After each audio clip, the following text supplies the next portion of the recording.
Alright, welcome to another Mega Man Maker Monday. And this week I have a special guest with me.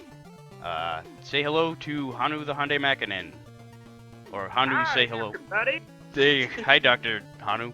Um, so, a reason why I have you on this episode is, well, I'm gonna be playing one of your levels again.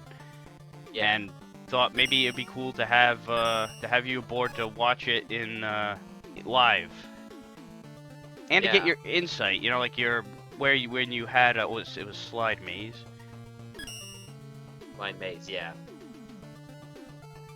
We all slide through my maze is another result that popped up.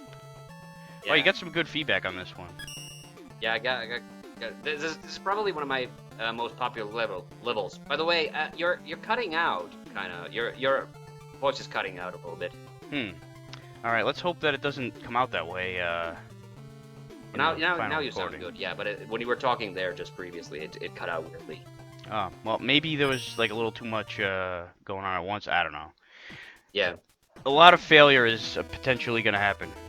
Yeah. Yeah. So this is a level that I kind of threw together because I thought about a level where you would have to go through these different tunnels of where you have to slide through. So this is how you get around, is by sliding most of the time. So yeah, it's a Astro Man theme. We got Astro Man himself as the boss. Not to mention, Yeah. Yeah, my levels are. I always put in boss fights. yeah, like the mini bosses, for lack of a better word. Oh, you mean like for the final boss? You always have a boss at the end. I know that it's an option in Mega Man Maker to make a level that has no boss, but for me, it like if you're gonna make a Mega Man level, you know, it really should have a boss. That's my kind of principle on. Yeah, I think the only time I ever made a level that didn't have a boss was, and I may be mistaken, was I had, I mean, I shouldn't say there was no boss. There definitely was a boss, but there were just like it was a boss rush, I guess. You know, like there were six of bosses. You go through a mini level of each, and then at the end, there's no boss really. Yeah. So the thing is like yeah. So my principal inspiration for this was just that I really just wanted to make a level where you just had to slide everywhere. I did put in a few segments where you have to walk, obviously, like you can see here. Yeah, I couldn't. I don't think you could non-stop slide, but here, dead. And there was no escape from that. Yeah, it's it. Yeah, that's something that I've been doing in a few of my most recent levels. Is like I love writing little words with the blocks. It's Top Man's cousin. Yeah. And that's something I used to do a lot less. I didn't used to have, or used to like always. Oh wait, this is where I died.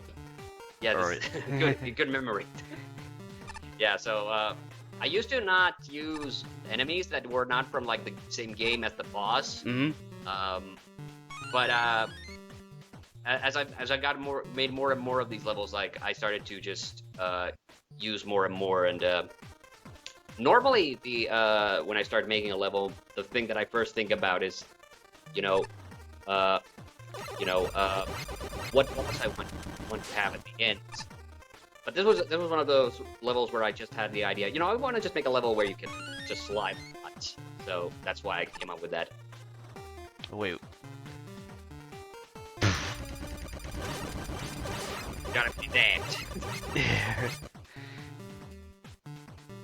So I noticed that it kind of like your Sparkman level. You have the appropriate music for you have Astro Man's music in an Astro Man themed level with Astro Man as the boss. Is that something that you consciously decided? Yeah, always when it's boss. Like, actually, it's funny enough when you played the Sparkly Water level is when you were talking about that, and that was one of the only occasions.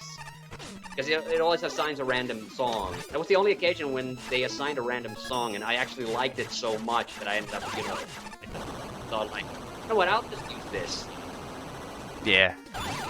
Oh! Dead. Yeah. Because I normally kind of started with thinking about like what boss I want to fight at the end, but actually that's like one of my little criticisms. Although I do like Mega Man Maker overall, like that's one of the criticisms I have, that a lot of times I just don't get to use the boss I want to use. Yeah. Because I don't have it in the game. So Well, the thing is, early on too, when it first, whoops, I better not run out of Thunder Beam here. When the game was first launched, there weren't a lot of bosses. There were I don't know, maybe 8 of them, I want to say. Yeah. Funny thing is, I discovered the game. I mean, the trailer must have just been fairly popular, because I discovered the trailer for the whole thing like a couple days before they launched the game. So I was in on the whole. I didn't. It was great timing, because I didn't have to agonize over waiting for it, and I was able to, I guess be an OG and have the game since basically its inception.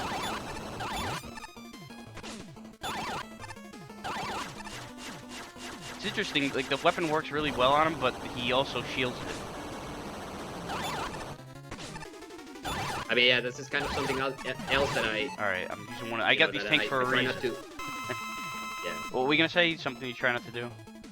Yeah, that when I do these boss fights, I try, to make it challenging. Yeah, these pits. But another trick is like sometimes the boss weapons don't really do what I expect them to do. Like I noticed like Bomb Man's weapon in Mega Man 1.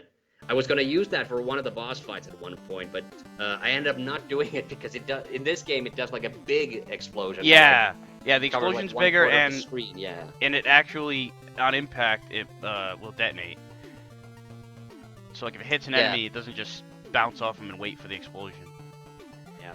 Well, anyway, without much ceremony, you managed to navigate the maze. I did. Now, was there anything before I mean, I'll give it a thumbs up. Before we ended though, was there any territory in that level that I didn't get to that you wanted to point out? You want me to want me to just go to, or? I mean, you avoided the other spike pits. I was actually happy that you went up both of the ladders on both sides, because that was kind of my little red herring path that I baited you with. But I think you did see like I think you missed. If you missed anything, you missed like maybe 5% of the level. Oh, okay. So you didn't really miss anything important. Alright, so I'd say that pretty much covers it. It's a good level. I like it. The fun thing is that though, when you fought the cat, I forgot to say it, but you didn't use it, but you did. When you fought the cat, it was another energy E-tank, and I always put an E-tank in my level. I was actually extra generous in this level. There were a 3 few of them. There were 3. but yeah, there was when you fight the cat and get the E-tank. You could have dropped down the way you came. You decided to go back. The funny thing was like I went back just to see if it would respawn, and I expected it to, and then I saw that it did, and then I turned around to go back, but then I saw the cat was facing the other way, and he probably wasn't going to turn around, so I was like, all right, I'll just shoot him in the ass and then not have to slide. The funny part about that is that I noticed the same thing, that you could just go back. So I think I moved the cat a little bit away, so people didn't think like I did the screen, scroll thing, that you can't see the cat when you walk on the screen, and then you end up taking a hit because of it. Yeah. I was trying to be a bit courteous there. Or a little, yeah. Yeah, but I love putting in those little bonus areas with the dog, for instance, and everything. Yeah, the one thing about the cat and the dog fights, though, I'll throw some criticism towards, is that they're both, you can just keep your distance, and you won't take any hits because of the pattern of the flames. Oh, the cat you can you can shoot through the wall. You don't have to get in the same area, and that's not the point. That was the point, because it's a distraction. It's not leading you to the exit, really. Yeah, exactly. It's just if you want to get those E-tanks for the boss fight. Yeah, right. You have to go through the cat to get them. Yeah, that one. I'm always very generous with that. I always put in one E-tank, either just blatantly somewhere in the level, or it's like hidden in an area where you have to walk off screen. That's in every single one of my levels. I always like doing that. Cool. All right, so that pretty much wrap up this week's episode, and I'll see you around. See you next time. Yeah, bye everybody.